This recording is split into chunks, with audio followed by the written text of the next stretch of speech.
Now we live yet? need. Alycia, do you see everybody at the bottom of the page? Is that where you see them? It's a 4, so I Yeah. my right. Yeah, my Jones split. Yeah, mine's everybody's at the bottom. Mm. All right, so we Probably should because of be. the iPad. It says live. Yep, we're live right now on Facebook. So, hey everybody, thanks for tuning in tonight. Took a couple tries.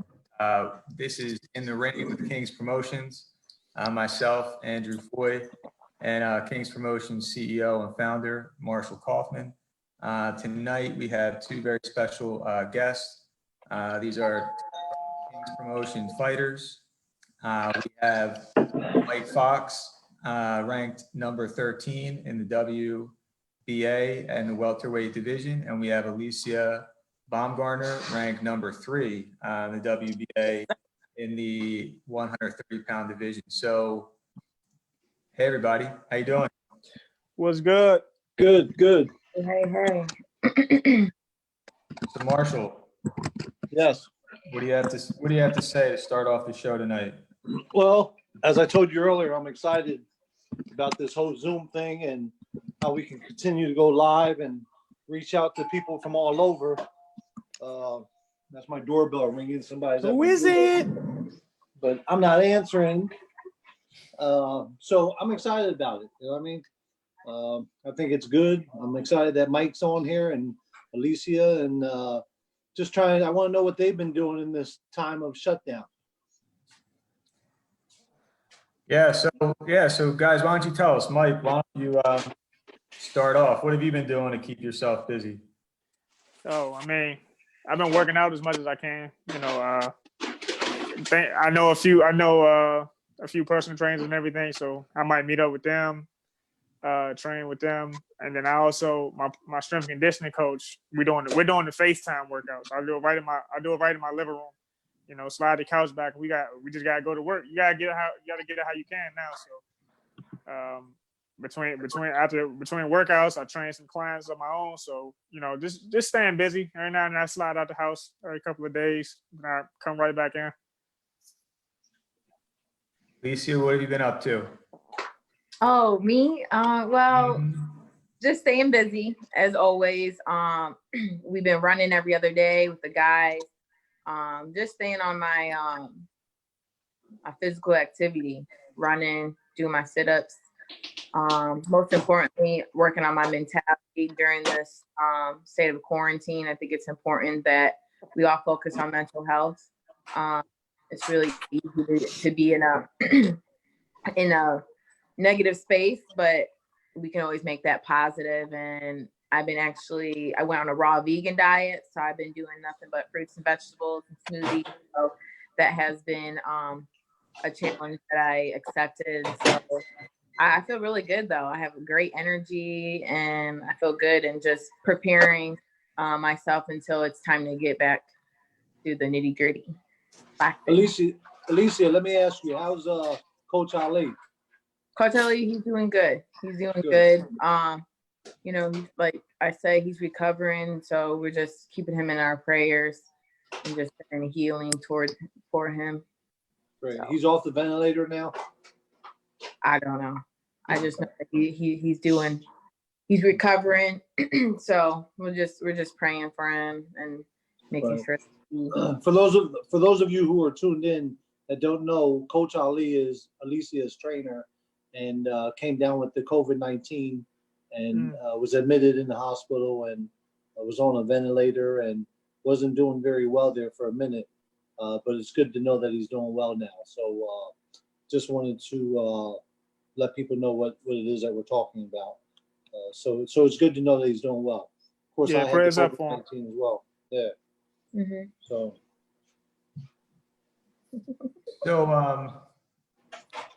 So Mike,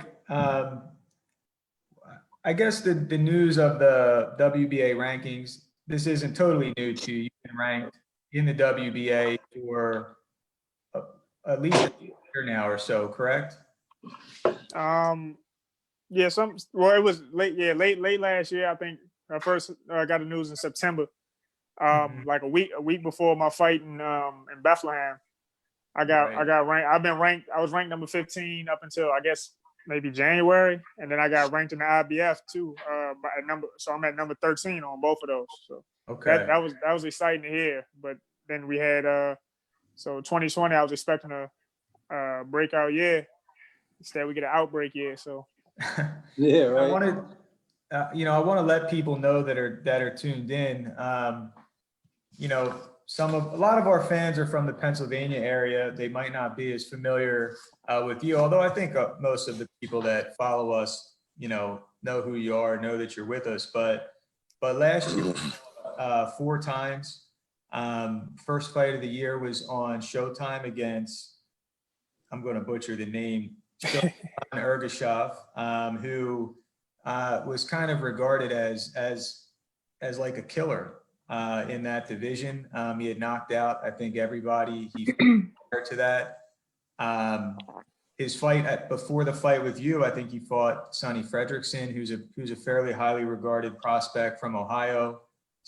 And I think the 4th or 5th round, broke his jaw. Sonny was out for a while after that. I don't think a lot of people were giving you much of a shot, and you went in there, and I think you surprised the heck out of a lot of people. Really gave him, I think, his toughest, by far his toughest fight to date. It was an extremely competitive fight. I know Marshall. What do you have to add there? Well, Mike was doing very well in the fight, and at one point I had him winning the fight, and I thought, he gave up the 9th and 10th round in the fight, but Mike exposed him, and we had some battles and some obstacles to overcome in the fight. Don't want to throw people under the bus, but we were fighting more than just more than just Ergashaw. So, right.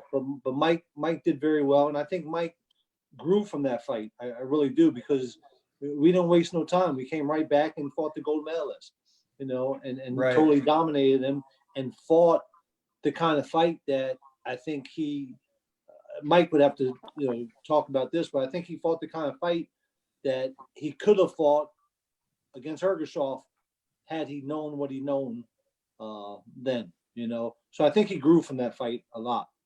Right. For people that are watching at home, the fight that Marshall's referring to was in May.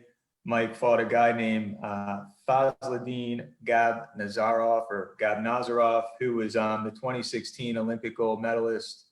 And, definitely Mike went in the B-side on that fight. The fight was on ESPN on the undercard of, what was that, Miguel Berchelt. And yeah. Who did he fight? I don't remember exactly who he fought, but yeah, I think, you went in there, dominated the fight. Again, surprised a lot of people, and then fought 2 more times in Pennsylvania last year. One time at the Sands Casino or Wind Creek, and then again at 2013, putting on, fairly dominating performances against Udi Bernardo and John Arellano. What was the highlight of your year last year, Mike? It was for sure beating Gabnazarov. 2016 gold medalist, came in as an opponent expected to lose. Came in on the B side. Top rank. It was a top rank card, so top ranks everywhere in the middle of the ring, on all the ring posts. Ring card girls got top rank across their shirts and whatnot.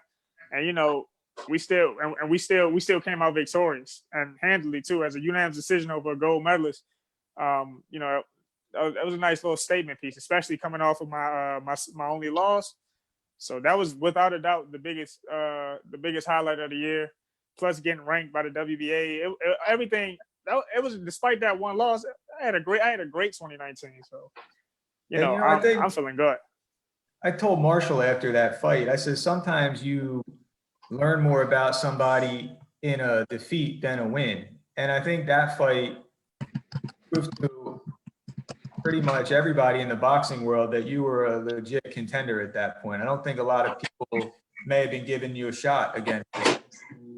It was still kind of regarded as a killer in that division, and you outboxed them, and it was a really competitive fight. So anything to add, Marshall? No, I think Mike showed in that fight that he belongs in the top 15 in the world, without a doubt. You know, he proved himself. And look, to me, at this point, I still think Ergashoff is a beast.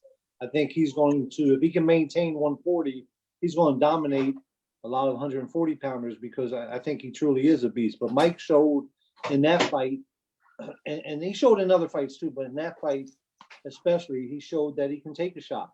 You know, not that you want to take shots, but he showed that he can take a shot. And like I said, I think he grew in that fight. There's things that I think he knows more about himself today than he knew before that, going into that fight.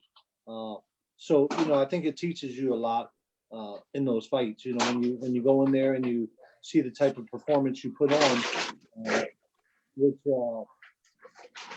forgive me for that noise. Corey's in the background throwing trash away. But at least he's throwing it away and not just letting it sit there, right?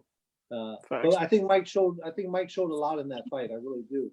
And I said it right after the fight that, you know, there was a lot of good that came out of that fight, but there was also some bad, because now people seen that he can handle himself with punchers. And I think it only made, for one thing, I think a lot of people were afraid of fighting a 6'4", 6'3.5", junior welterweight / welterweight. But once they seen that not only can he take it, he can also give it, it made him even more afraid to fight him. So he's going to be a dominant force in the division.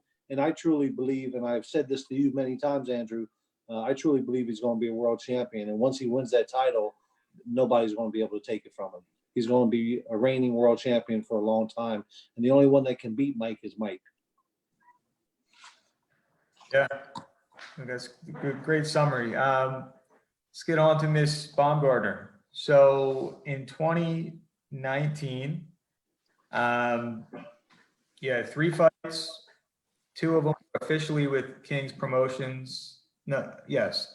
Although the other one, even when you weren't with King's Promotions, was still on a King's Promotions card in Philadelphia. Mm-hmm.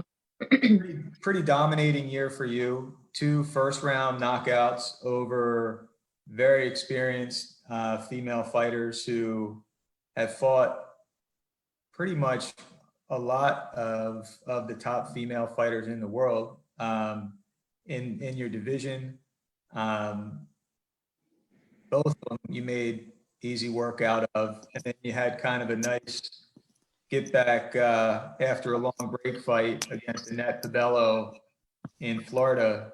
And, you know, she was a real tough cookie. I think you said you hurt your hand, right? Hitting her in the head so many times in that fight, but boy, she was tough. What was the highlight of the year for you? The highlight for me was coming back after being off for almost, I want to say like it was 7 months, having a layoff and then coming back and fighting again is just, it's my comfort zone. Being in the ring, it's where I love to be. And so I was just able to come back from a lot of just upsets of or whatever of life, and then come back and just do what I love and dominate 2019, make a statement for the 130 division, and continue on doing that and do it in a dominating fashion. So 2019 was nice. 2019, yeah, 2019 was nice. Especially my last fight. My last fight in Harrisburg as the main event. That was dope. And you know, we were looking at a great 2020. You know, we still are. We still are. Yeah, we are. You're right. You know, you gotta stay positive with it. You know, but you know, it's just the delay makes things a little rough. You know, it does. But we'll be back. We'll be back strong.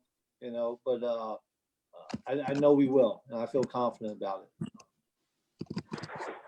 I agree. There was even talks about Mike.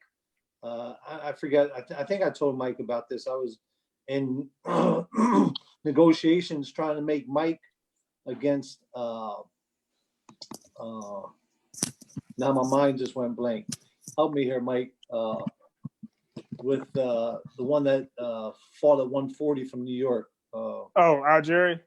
Algieri. You know, there was talks about Mike fighting Chris Algieri, but of course, you know, they don't want to fight a 6'3.5" fighter who can.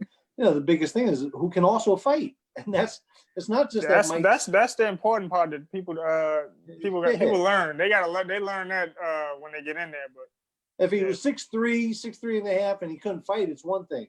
But the fact that he can fight, and he continues to get better, and he's still a baby, you know. He really is. Mike, what are you, 24 now? Yeah, I'm 24. 24. Yeah, so imagine, you know, imagine 6 years from now. Oh my goodness, you know, the man strength and just it's incredible. Like I said, once he wins that world title, no one's going to be able to take it from him. Yeah, Coach Fox says he's waiting. Like, man, when you turn 26, I want to see what you become. I'm like, man, I'm just trying to keep winning until then. So, you know. Exactly.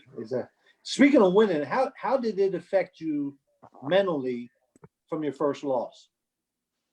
It didn't really affect me at all. Like, I remember when we were walking back to the hotel, whatever, my dad asked, like, man, you okay? I'm like, yeah, I'm good. I'm a little sore. He's like, nah, I mean, like, you okay? I was like, yeah, Pops. I was like, I'm cool, man. The way I look at it, you know, 19 dudes had to make this walk. You know, at the time when I fought him, I was 19. No, 19 dudes lost to me, had to make this same walk. I can't cry after one, you know. Then I watched the fight, you know, and then I thought, wait, man, I can fight, so I'm good. We can rematch that, or we can rematch that if he ever wants to. Or we can just move to the next challenge. And then the fact that we got that next challenge 2 months later, it worked out even better yet, you know? Yeah, it worked out great. I think I'm still number one, public enemy number one against Uzbekistan. Yeah, right. They don't like me over there. Isn't that a fact, you know? Anything to add here, Andrew? Looks like, there's Mike. Mike's back. So sorry. Mike, a question I wanted to ask you, you know, you have pretty much been with King's Promotions most of your career, right? Yep. And you fought a lot of King's Promotions fighters. You know, you fought a lot of tough local fighters in the division that you're in. Who was your, outside of Ergashev and Gab Nazarov, who's the toughest person that you fought? Toughest person I fought.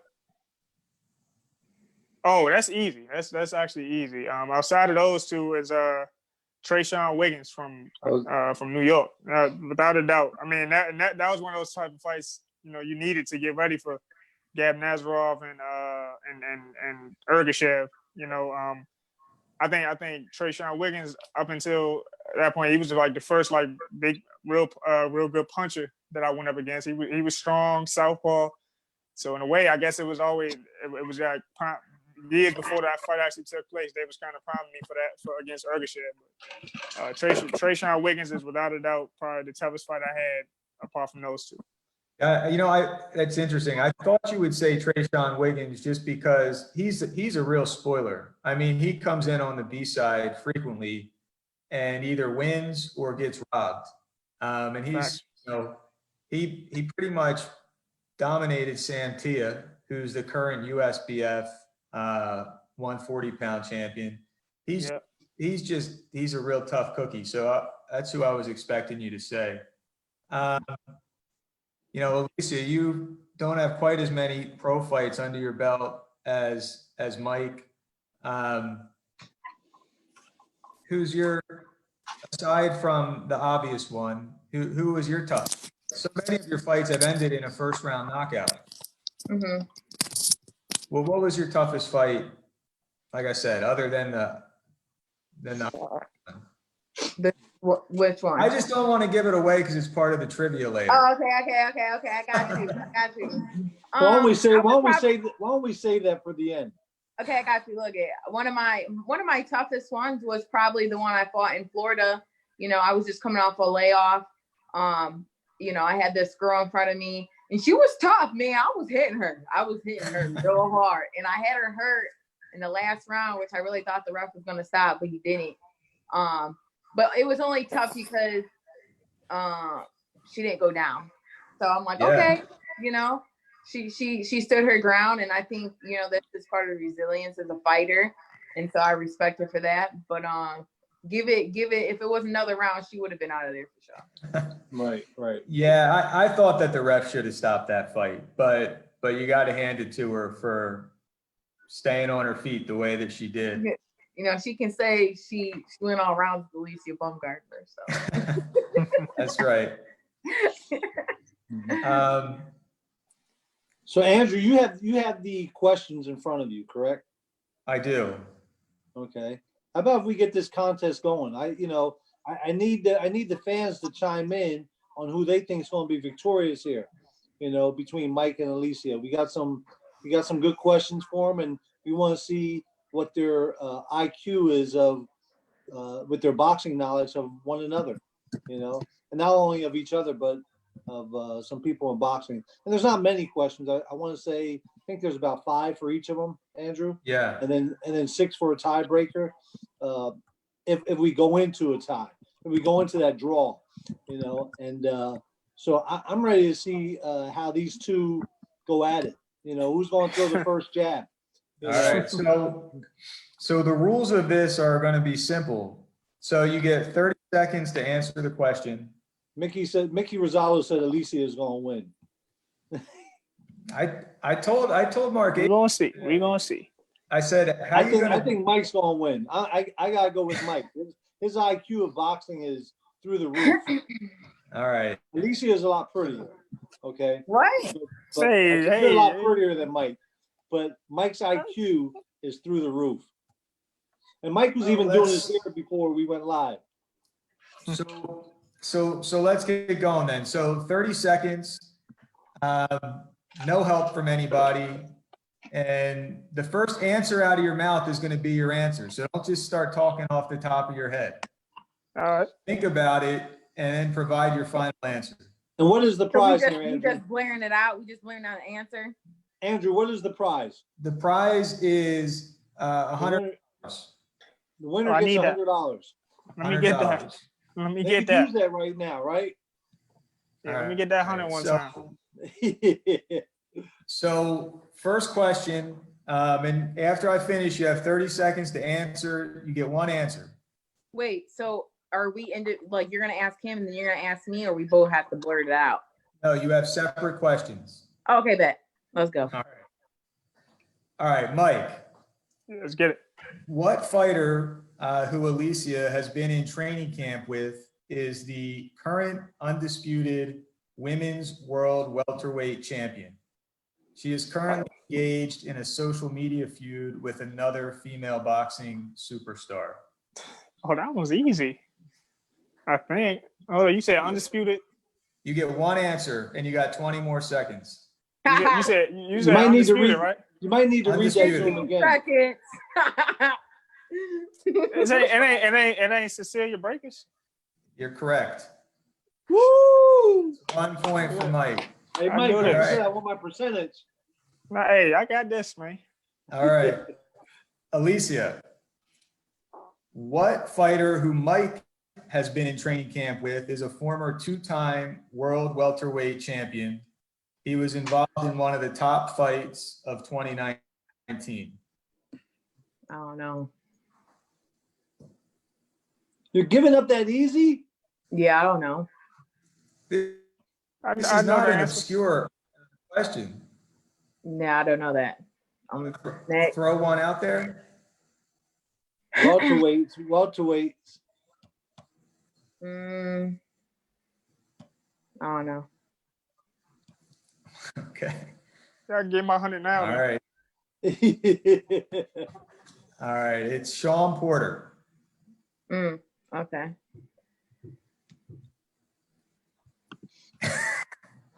You look unhappy right now. That's one down. She still has a chance. Fence. She still All has right. a chance. All right. Next question, Myke. This fighter handed Alycia her only loss in her 7th pro fight. It was a controversial split decision where she captured the WBC international title. Immediately following that fight, this fighter went up 2 weight divisions to win a world super lightweight championship by knockout and defended her title twice before losing a decision to Katie Taylor last fall. She has since recaptured a world title in that division. Shoot. It ain't is that I forgot her whole name. Is it the Dabney the young lady Dabney something? All right, that's cool. No, You you're got me going on that one. for Daphne Delphine or Delphine, whatever. But the correct answer is Christina. Who is it? All right, that gave you life, Alycia. He needs to hear that name again. Yeah, what was her name? Linadadu. Christina Linadadu. Okay. All right. Here we go. Alycia can tie it up. All right, Alycia. What former world super lightweight champion has Myke defeated?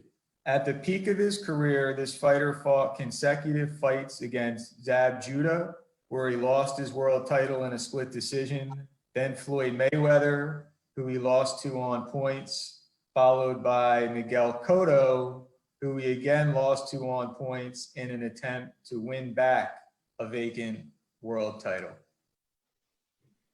And he fought him? Yeah, Myke fought him. Myke fought him and beat him in 2019. I don't Not know. 19. 18. It was 2018. 18.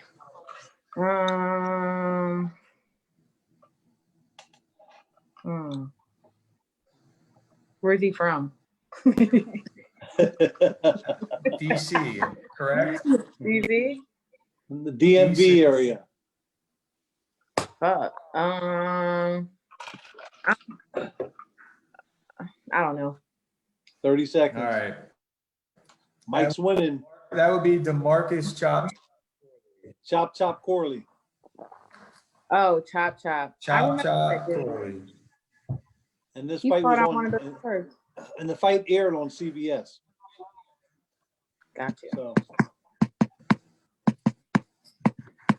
All right. So Mike's up 2-0. No, 1-0. No, I got one. I got my second question wrong. First question. Second question. All right. Mike, this is questions for Mike.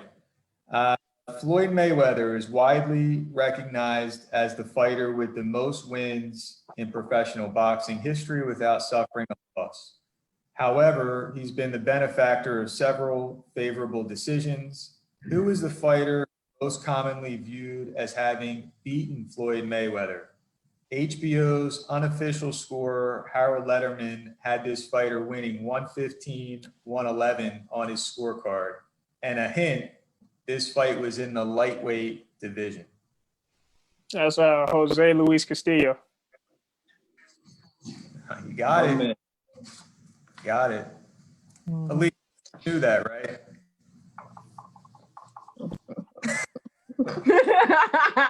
I was thinking about somebody else. All right. Well, back to Alycia. So after Jose Luis Castillo lost to Floyd Mayweather, he eventually went on to regain a world lightweight title and defended it successfully on several occasions before losing it to this fighter by TKO, one of the most thrilling fights of the 21st century. I know the fight that was recognized as Ring Magazine Fight of the Year for 2007. It ended controversially. Castillo would get a rematch in his next fight and win by knockout against this fighter. As a hint, this fighter was tragically killed in a motorcycle accident exactly 2 years after his victory to Castillo in their classic. Man, that was a big. That's a big hint. Alycia, come on. You better Do I start get watching. do I get a chance to steal? Do I get a chance to steal? Yeah, Because- right. No, right. these questions are just not. No, I don't know it. Sorry. Mike says, can he steal? I love it. Horrible. I should have came up. We should have came up with the question. Nah, whatever. It's cool. All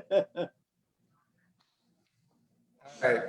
Mike, give All us right, the so steal. Give us the answer. not Mike. to steal. Do you want to answer it? Yeah, you said Castillo fought him in a rematch, right? Fight of the year. Right. That's not Diego Corrales. Yes, it is. That is Diego Corrales. Okay. Do my homework, man. Do my homework. Alycia looks so mad right now.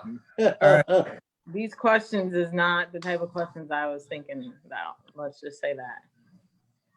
All right, Alycia, this question is back to you. All right. All right. This question should get you back in the game here.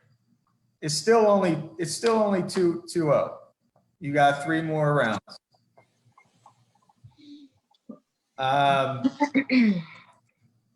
So this is for Alycia. So this fighter is the only fighter in the last 100 years to win both a middleweight world title and heavyweight world title.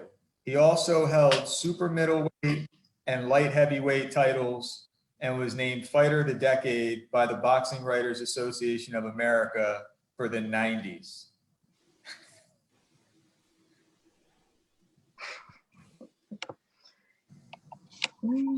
I don't know. He's from Florida. Jesus, he's from Florida. Yeah, I get it. He's from Florida. He's from St. Petersburg. That's Fucking false. Mickey, right? Isn't he from St. Pete's? Nope. That's wrong anyway. Wait, Tell him, Mike. Shut up. It's Roy. It's Roy Jones. Roy man. Jones. Roy Jones, That bro. was What? Roy Jones. I didn't know he was from Florida. He from like Pensacola, way down there. Pensacola. That's right. Pensacola. Yeah. And side note, Winky's originally from DC. Okay, he moved to Florida to start training. I was in St. Need everybody to know Petersburg that. for camp in Florida, and I seen his picture up in there, so I thought, oh, boom, gotta be him. So Now, that makes sense. That makes sense. I just want the people on the live to know that. all right. Give right, Mike this other question. Mike, so this question comes back around a little bit. So prior to signing with King's Promotions, Alycia was signed by Evander Holyfield's Real Deal Promotions, which closed shop at the end of 2018. This fighter beat a past his prime Evander Holyfield to win a world heavyweight title prior to losing it to Roy Jones Jr. Following this defeat, he went on to regain a world title by beating another former world champion from Baltimore, who at one point in his career was trained by yours truly, Marshall Kauffman. And so I'm asking for the fighter who won his world title from Holyfield and then lost it to Roy Jones Jr. Is it John Ruiz? Wow. Woo! You cannot compete with the professor. You cannot. I just watched that fight a few weeks ago. I'd have got that wrong. I just watched that fight. The professor. Alycia, I told you earlier, she Andrew. looks so mad right now. She might ask for Alycia already had that release of $100 her contract after this show. He's like, I already had that $100. these questions spent. are not. I don't like the questions. They're boxing questions. I think they're pretty No, good questions. I they're spent the boxing last questions 2 for days somebody. making them. Alycia is like, ask me questions about track and field. She's like, Oh no, I lose that. Usain Bolt is my answer for all of those. All right, so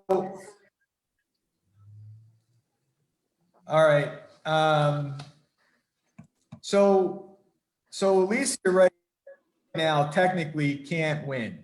So you're down 3-0 and there's only one question left. So Mike, if Alycia gets this question, would you be okay for her to get 4 points?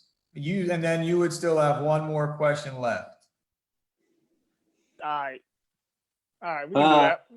Wow. Oh, you being a Okay. nice guy. Yeah, And let's then- see. Let's see. And there's $100 on the I thought you were line. a little bit more of a killer than that. Hey, look here, man. You know, we just asking questions, man. Let's just see. I mean, the odds are still in my favor anyway. All What you right. been asking?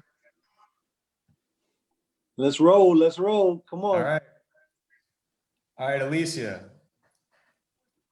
Who was the fighter just mentioned from Baltimore who at one point in his career was trained by Marshall Kauffman, who lost in his world title fight to John Ruiz? Now, here's a hint, and pay attention to this hint. Prior to his fight with Ruiz, this fighter famously knocked out Lennox Lewis to become the undisputed heavyweight champion of the world. In his next fight, which was a rematch with Lennox Lewis, he lost by knockout. This fighter is considered one of the best American heavyweights of the first decade of the 21st century. I know the answer to that one too. I didn't know Hey, you Troy. trained him, Marshall. Now, Yeah. Hey, Troy, I'm with you. His last for name is four- Bo. His last name was what? Bo. What? Ah, Go ahead, Mike. Close the door. It wasn't Rockman. that was Rahman. So, Bo. all right. So, Mike, here I'm going to give you an extra question.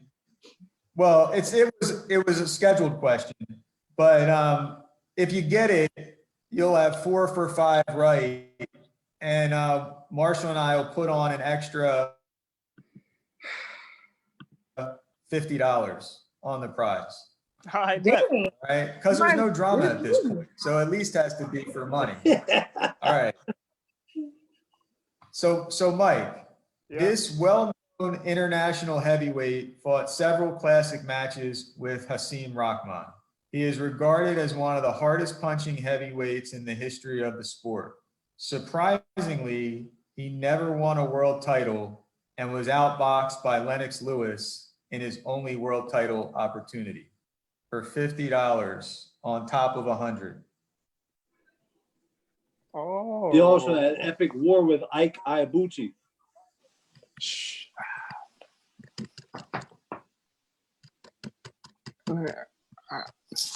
I draw a blank. I don't know on that one. David All right. Tua. Oh man, my father said gonna be he- mad at me. I said he had an epic war with Ike Iabuchi. Yeah, my father gonna be mad I missed that one. Let me ask Mike a question, since What's y'all up? are giving him all these easy questions. How much I get? How much I get if I get it right? Nothing. I'm just gonna ask All you the question. All right, shoot. Who was shoot, the shoot. last woman to fight on HBO and close the show? Clarissa Shields. He lost completely. It was Clarissa Shields. No, it wasn't. Yeah, it was. She fought. Who was in it? the No, Never it wasn't. fought No, it on wasn't. HBO. On HBO, who was it? Oh, it was Breakers. It had to be Breakers then. Well, you said it wrong the first time, so. Oh yeah, I said it wrong the first time, but I mean, hey, look, hey. You know, Alycia is like, give me some women boxing questions. Well, I gave Mike the women. I was trying to make it, you know. You gave him one. She was, you want to ask another one? You ain't gonna know it. We got time. Come on.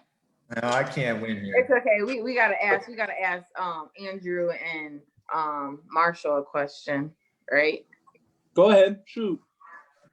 Is that what we're doing next? Go ahead. Mike Go one. ahead. Yeah. Go ahead and shoot.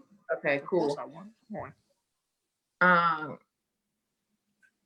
What's okay, so boom, it's April.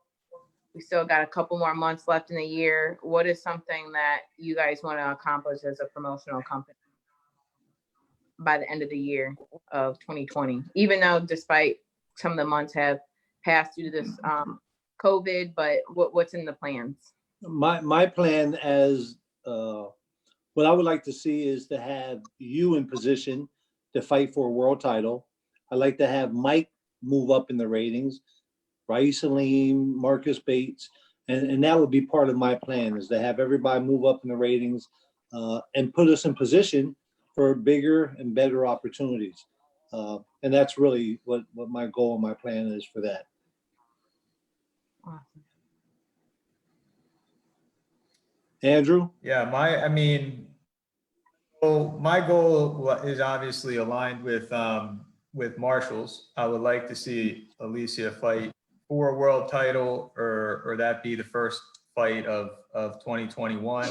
I'd like to see you fight on television. And the same thing goes for Myke. Now, Myke has fought on Showtime before. I'd like to see a television fight for Myke this year and a world title opportunity by next year. But for the company, I would personally, my goal is to have us host our own television event, which is, not hosting as part of, helping Premier Boxing Champions or co-promoting, but having our own event, because I think we're positioned with enough fighters right now to make a full television card with all King's Promotion fighters, at least filling one side. What are your thoughts on that, Marshall? No, I agree. I mean, of course, that's everyone's goal, and we were very close to having that with Warfare Sports. Of course, that didn't go as well as what we planned, but we're still in the works of making some things happen, and I think we have time. And with this downtime of not having fights at all, it gives us time to, as well as everybody, to be a little bit more creative, And I'm looking forward to that, And I think it's good to be creative and have that that competition going on, So I think we can make it work, and it's going to come around. And I think just we have to continue to be not just leaders in the boxing world, but we have to be the pioneers to do something new and make things happen. And I'm excited about our fighters too. Like I really was so excited about for the beginning of 2020. I mean, Alycia at the time was rated number 5, I believe, and or 6 or number 5 or 6. And so, there's been talks about her hopefully fighting Michaela, and then like I said, there was talks about Myke fighting Chris Algieri. But when the opponents turn it down or their team turns it down, there's only so much we can do. But hey, look, we've taken fighters into as an opponent into hostile territory, and we've become victorious. Look what Myke did on a top ranked card, and really was just a round away from doing it on that Salida card as well. And then against Polana, went in there to Vegas and upset Kevin Newman. So we've done it. I mean, Raees Aleem made a statement on Showbox.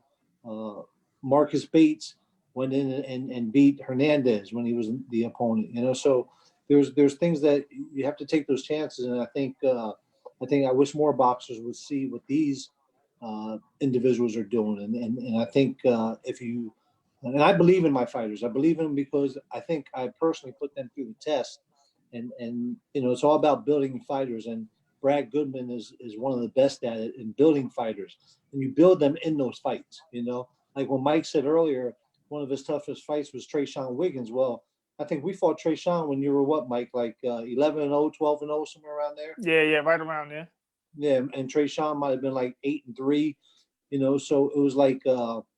But it's the type of fight I wanted because I knew Trayshawn could punch. I knew that he was another southpaw. He was tall, but I had to see what we had with Myke, and that to me was one of Mike's toughest fights outside of Ergashaw.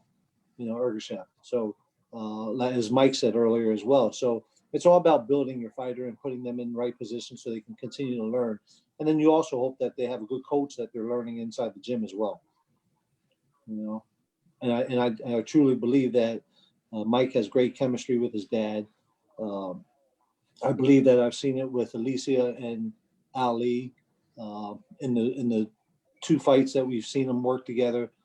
So, you know, I think it really takes a lot. You have to have that good chemistry, and you want to see that fighter grow with the people that they're with. So it's going to be good when we come back, you know. I really am. Yeah, you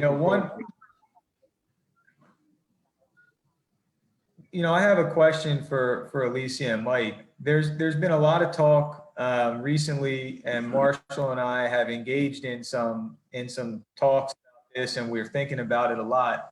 The idea of doing a dark show or a show without an audience, because right now that's not really a possibility. Some fighters have expressed kind of disinterest in that, saying they wouldn't be able to get into a fight without a crowd. I personally think some fighters would do fine in that environment, maybe would even do better. What are your guys' thoughts? You can go first if you want. My thoughts on it is, I wouldn't mind it. For me as a fighter, it's staying active, and staying active means no crowd, then no crowd. And, you know, and if we are able to set something up where we have an app or it's on TV that people are able to watch, then so be it. But as a fighter, being active is important, for one. And two, you know, it will kind of show the fighter it will show the type of fighter you are under those type of circumstances. Like, you should be able to fight with no crowd or with the bigger crowd. And so I think that I would like it because I'm staying active as a fighter.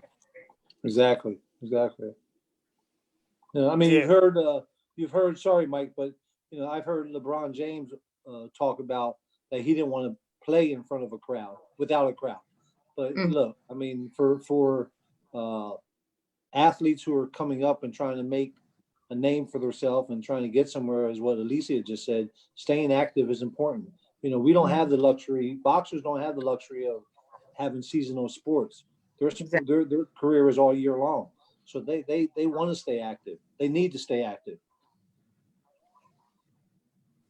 Yep. Yeah. As far as my take on the shows without crowds, me personally, I don't need a crowd. I mean, when you're in the gym, you don't have a crowd when you spawn and everything. If you can't get into the fight, if you can't get into a fight without a crowd, I mean, hello, somebody's trying to put their hands on you and cause harm to you. That should get you involved in the fight, plenty. But my only reservation with the shows and with the COVID and everything going on is, you know, my dad's my coach. He has a pre-existing condition. He has diabetes, and he's also getting close to 50. So, you know, my reservation isn't about me fighting. It'd be more so about putting members of my team in that type of environment. I mean, we'll fight an opponent. I mean, you know, we'll fight an opponent. I mean, we don't know who they've been around and things of that nature. I just wouldn't want to put them in danger. As far as me fighting, I fight with the crowd, without a crowd. The crowd can boo me, the crowd can cheer for me. It doesn't really matter to me. My only concern is the safety of my team. And, you know, of course, I want my career to progress, but, you know, I'd be devastated if something happened to any member of my team while trying to do something that benefits me mostly. Well said, Mike. And that shows the concern that you have for your father, which I truly appreciate. But, you know, there's been talks just today alone. We've talked to, I talked to Greg Serb. I talked to the New Jersey Athletic State Commission. And I talked to Al Heyman and also Samson Lukowitz about different ways that we can try to be more creative to have boxing without a crowd, just so we can get back to normalcy again. And one of the things we talked about was having every fighter only doing the TV fights, not an undercard for now. Just and so you're keeping the people that are in the arena limited. You know, if you only have 4 TV fights, you know, you're only talking, you know, a total of 24 people or so as far as from the fight teams. But having everyone tested with the coronavirus prior to the fight itself, the day of the fight, also having all the promoters tested, having the commission tested, having the people in the venue tested, and having everyone tested, so that you're taking every precaution you can. Also, to have the venue sanitized prior to the fight, having the venue sanitized after the fight.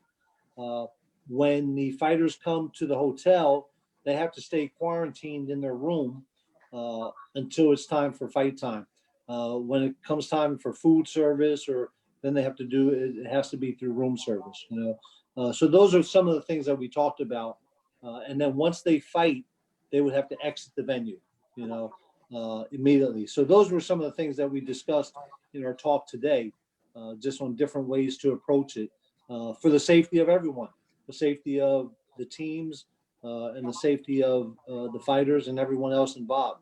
And unfortunately, these are the things that we have to do so that we can get back to our normal way of living. And I know exactly how you feel in regards to your pops. That was Travis's concern as well when he tested positive for it, as far as me with my pre-existing condition. But fortunately, I was able to go through it. And you were being real kind, saying your pop was almost 50. We know he's close to 60, but it's all right. I love you, Troy. Yeah. But my thing is, all that sounds good. If we can, if y'all were able to put something together like that, of course, it's all preliminary talks right now. But I'm always down to stay active. It's been I ain't been out the ring this long since I started boxing. So right.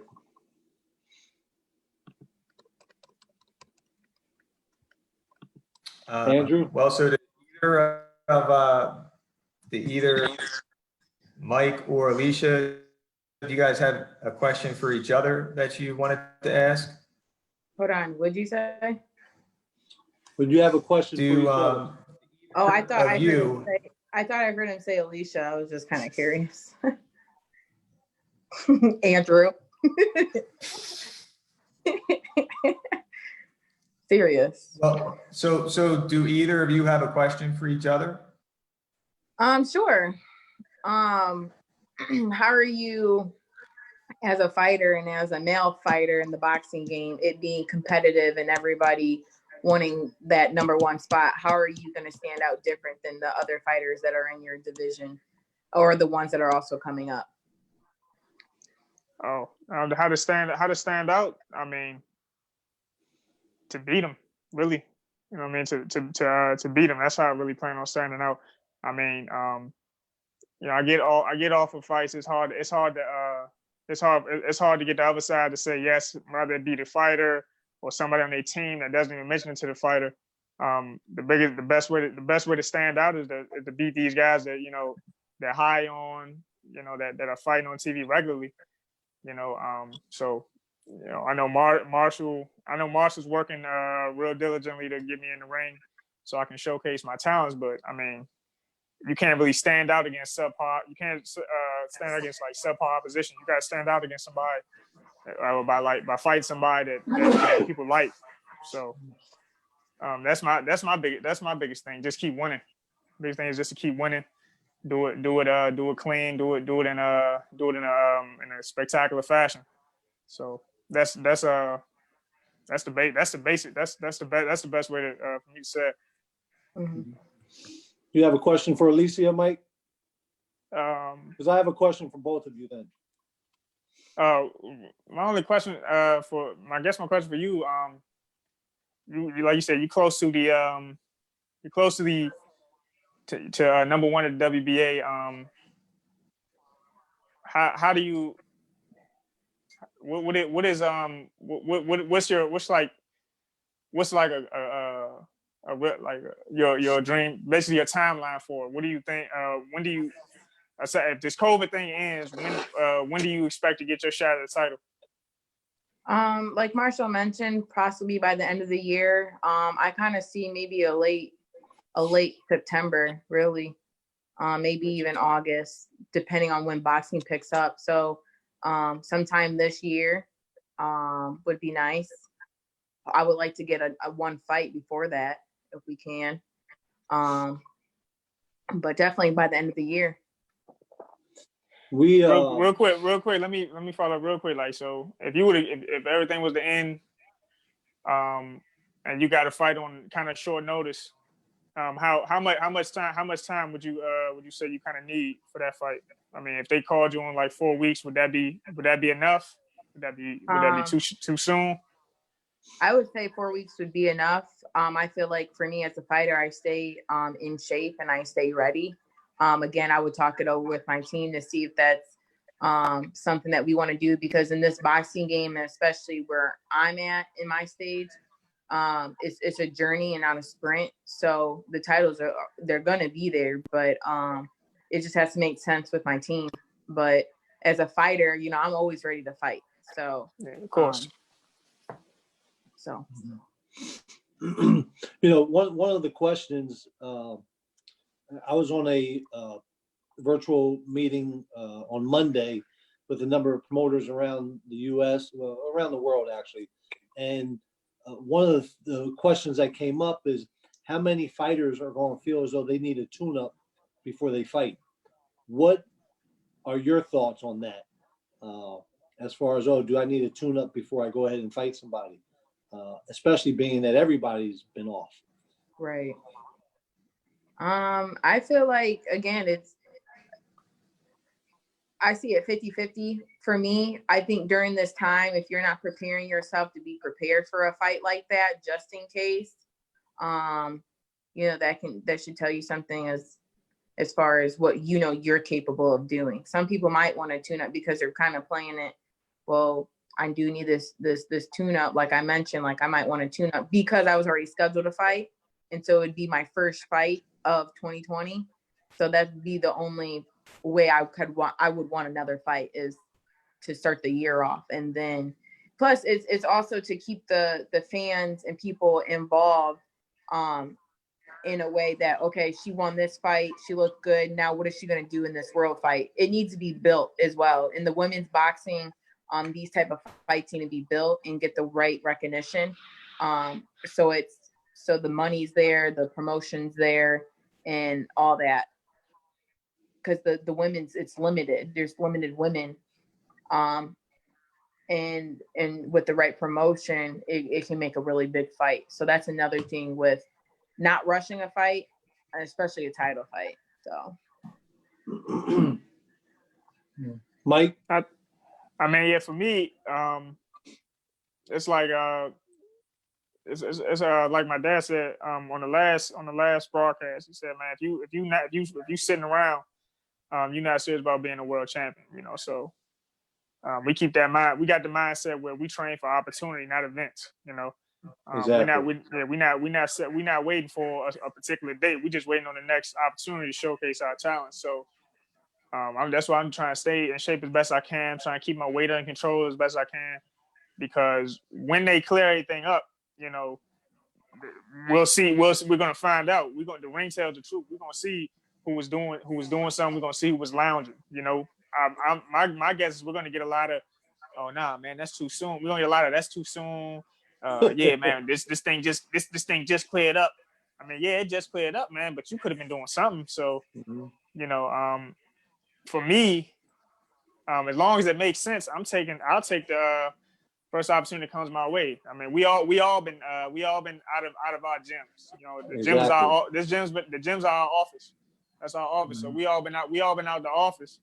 But like I said, if it makes sense and it's a good opportunity, I'm taking it. You know, for me, I remember Michelle Rosado, she put on Twitter, she said, yeah, 4 weeks might have to suffice. Might have to, in my mind, I'm like, might have to suffice. That's plenty of time. That's almost no one I won't fight on 4 weeks notice. I'm always in the gym. So exactly. No, so and I'm ready. Look, and you know, everyone's out. So, you know, when people talk about, I need to tune up first because I've been off for so long. Well, your opponent's also been off for so long. So I think I think it makes sense. You know, one of the other things that they talked about was how from a promotional standpoint, of course, we're hoping that the commissions lower the fees to get back. Lou DiBella mentioned about lowering ticket prices, which I think that's kind of hard because then you have to come back and raise the ticket prices again, you know. But it's just a lot of things that we're trying to be creative with and make happen so that everybody can get back to where they all desire to be. You know, look, you put in years of hard work, you want to reap those benefits now, and it goes the same for all of us, you know. So we want to see success. We want every one of our boxers to be successful, and that's our goal, you know. You agree, Andrew?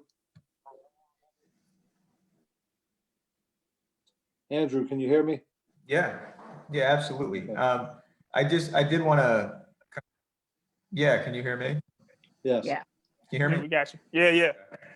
Yeah, I mean, I think I did want to draw a distinction a bit between Alicia's answer and Mike's answer because they were a bit different, but I think you know, Mike's They were different, but the same.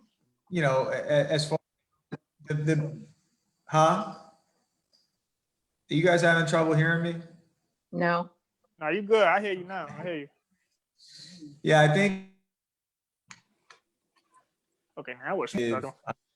Right. with fighters that I think it definitely makes sense that when you get an opportunity, that you take that opportunity and make the most of it. I think when it comes to Alycia and the female side, it does.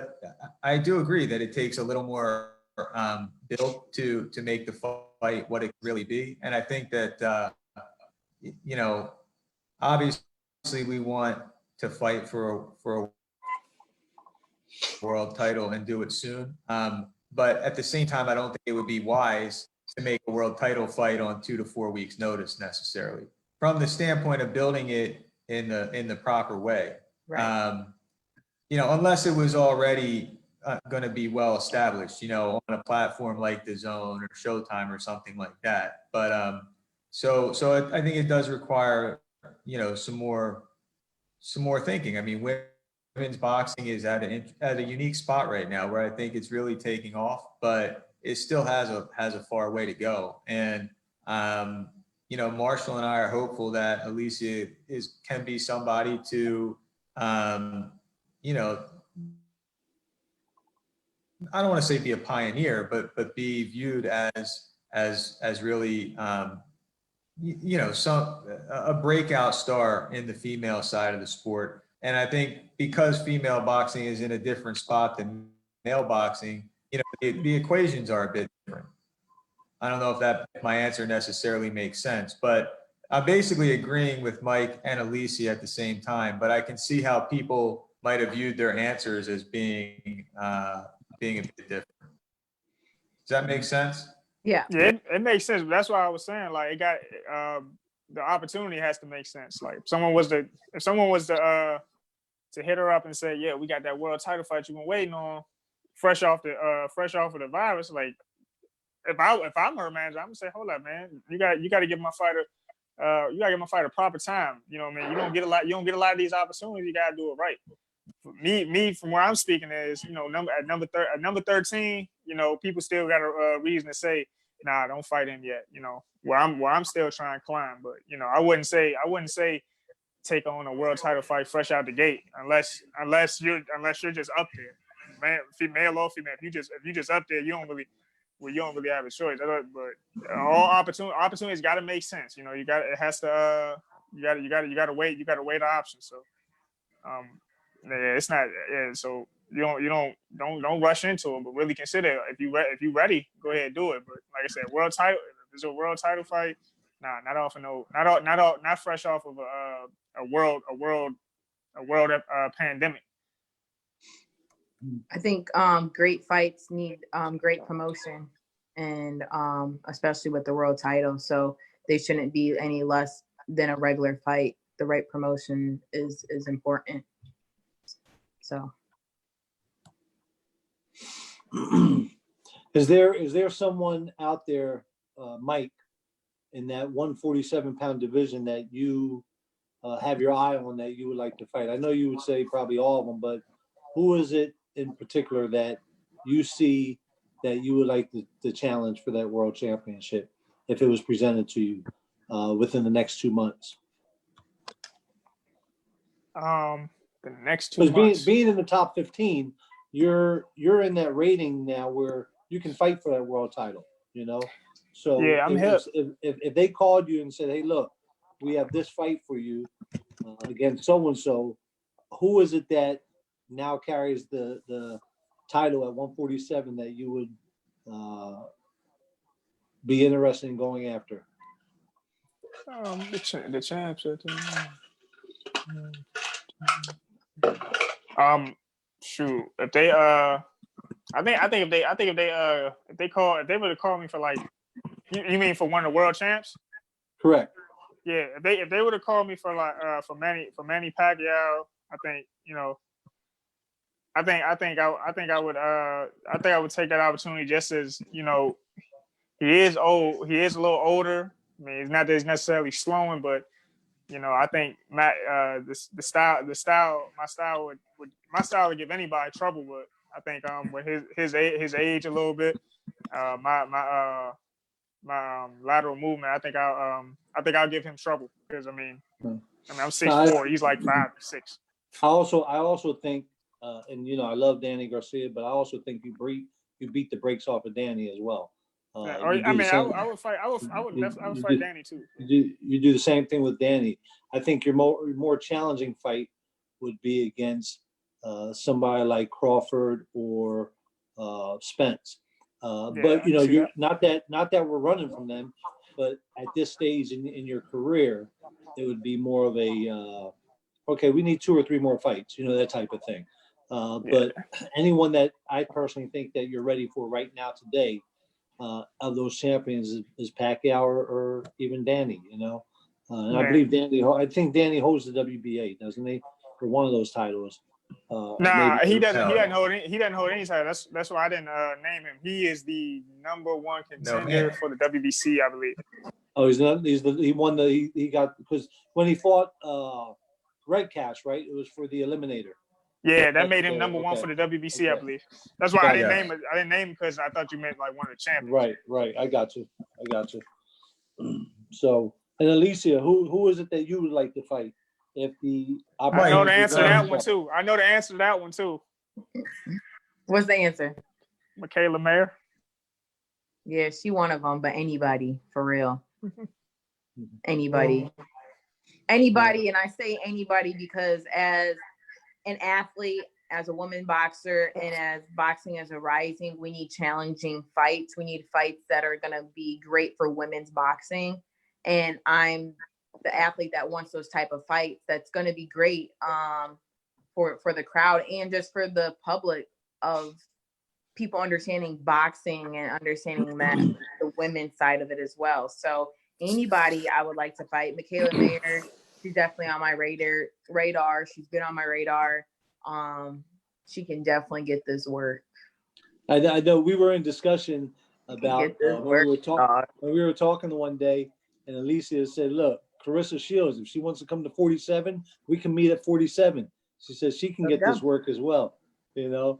Yeah. So, which is awesome, you know? We love it, you know?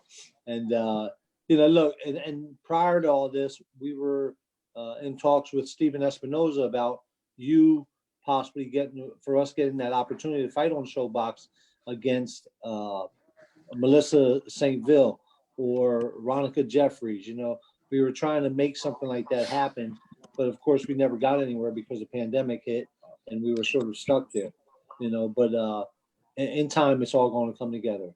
You know? Yeah. Andrew, what do you think? You think about closing?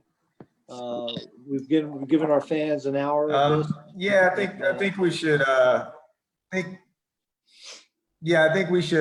close here. I think my internet connection is kind of getting bad on us, but yeah, no, I think it was a great show tonight. It was awesome talking to Alycia and Mike, having them on as guests. I thought the trivia contest was pretty cool, even though Alycia, it seemed like she wanted to like knock me out through the questions. But She want to knock everybody out, all three of us. But no, thank you guys for spending so much time with us tonight. And it's it's great to catch up and to kind of be together, even though we're not really together. But it's better than sitting in the place all alone. So thanks guys for coming out. I hope you keep keep on training, staying in shape. I know you will. And hopefully we'll be back in business soon, and we'll have big fights for you guys on deck. And Mike, your check is in the mail, like that stimulus check. Yeah, I mean, I'll get it. I'll get it in a couple months. Well, with all the money you made, you probably But all that. You'll get it through PayPal as soon as this is over. We don't want future guests deterred by the fact that they're not going to get paid after the contest. So it'll be good. And just a heads up for our viewers, next week we have 2 more guests on the show. Next week we got Calvin Henderson on the show and Carlos Vidal. And so tune in, interested to hear what those two have to say. Calvin Henderson just coming off of eye surgery. Carlos Vidal had a title fight, which just got canceled because of the pandemic. He had a title fight scheduled in Dallas, Texas in April. So pay attention, tune in next week, and keep following us, Yes. All right. And look, hey, keep training. It's like I told Travis, look, you can jump rope 30 minutes a day, and that would do wonders for you, And so no excuse why people can't stay in halfway decent shape.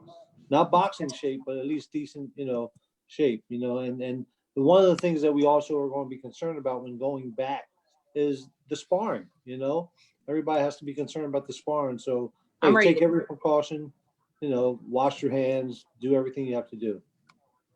Yeah. Yeah, for sure. All right. Hey, thanks for joining us.